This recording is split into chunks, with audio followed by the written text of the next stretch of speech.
Hello, hello, and welcome to Mindful Monday. I'm Elizabeth from Elizabeth Rose Vitality, where I take my many years of nursing and then my education and experience as a health and wellness coach, a functional nutrition counselor, and a medical exercise specialist to give you habits that will help you reach your goals to live a happy, healthy, and strong life.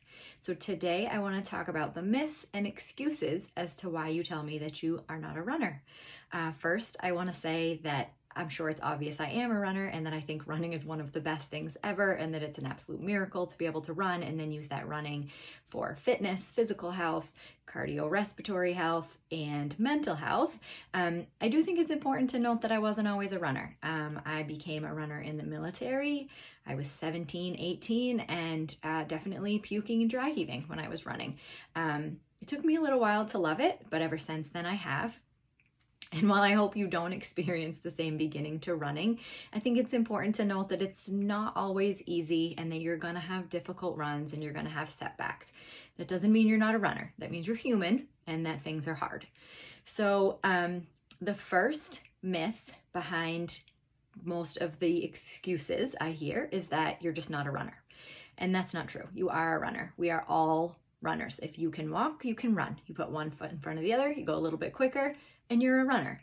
So this is just a mindset for you. If you say, I'm not a runner, I can't run, I'm too old to run, then you're never gonna run. My older son, Lorenzo, likes to argue about pretty much every situation with me that it's just a mindset, but this is one I would have to agree with him. Being a runner is a mindset. If you say that you are a runner, you're going to run, you're going to get faster, you're going to get stronger, then all of those things are absolutely going to happen. So the first step is acknowledging that you are a runner and believing in yourself and have the confidence to say that you are a runner and that you're going to run. The second myth excuse is that you don't have the time. And I'm just going to call you out on that because you do have the time. That is not the issue. The issue is that you're not prioritizing and that you're not scheduling and that you're not time blocking. So if you do want to run and you have decided you're going to be a runner, then you need to take out your planner, put an alarm in your phone, and make a schedule. And like I've said before, you wouldn't cancel on anybody else, so don't cancel on yourself. Make that time and run. I don't care if it's 15 minutes. 15 minutes is an amazing start. If you can run 15 minutes already, that is above and beyond most humans' first attempt at running. Run to the end of the street and back on your lunch break, in between making dinner and putting the kids to bed. You can find 15 minutes. If you can't run for 15 minutes, run for 1, walk for 4, do it a few times. You can absolutely find the time and you can absolutely get it into your schedule if you make it a priority. The other kind of excuse myth is that you can't find sneakers and that you don't know what kind of sneakers and you don't have the right sneakers. That is totally up to you to find the sneakers that work for you, but I think it's important that you need to get the sneakers that work for you, that fit your feet, and that you feel like you're getting enough support from, but not too much. You do not need $300 sneakers with all of this false promise of extra support making you an amazing runner. I just want to quickly note that all of that extra support actually could hurt you. You can think of sneakers with all of that extra support sort of like wearing a splint or being casted. If you've ever had to wear a splint or wear a cast, your muscles get weaker because you are relying on the splint. So the sneaker is the same way, and you don't want to rely on the sneaker.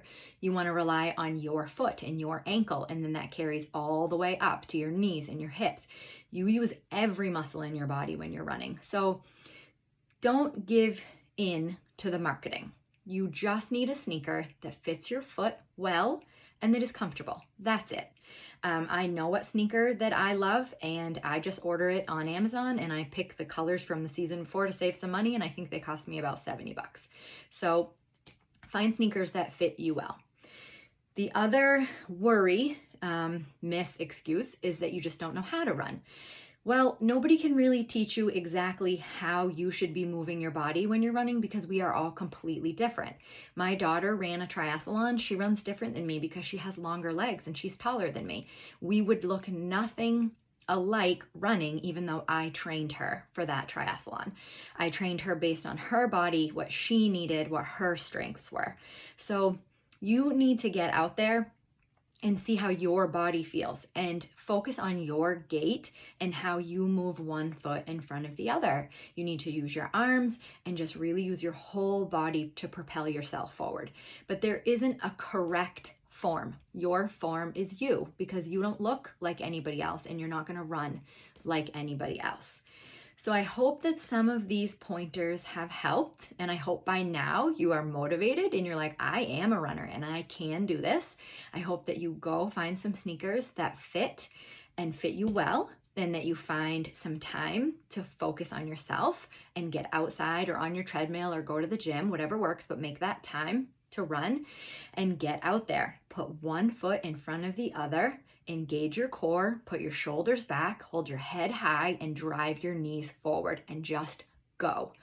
Go, feel the air exchange in your lungs, feel the happy chemicals floating to your brain, and drive to really get to that runner's high, because once you do, promise you will be addicted to running, and you will have such a great resource to keep you healthy mentally and physically. So I hope that that was helpful. And if you need more tips on running, you can comment below and ask. And if you're watching this and you have comments, please feel free to add. You can always DM me or email me. Please follow me on my Facebook, Instagram, and TikTok for more tips. It's all Elizabeth Rose Vitality. And then check out my website, elizabethrosevitality.com. There's actually a great protein ball recipe up there that would be a really good recovery snack after you take a run.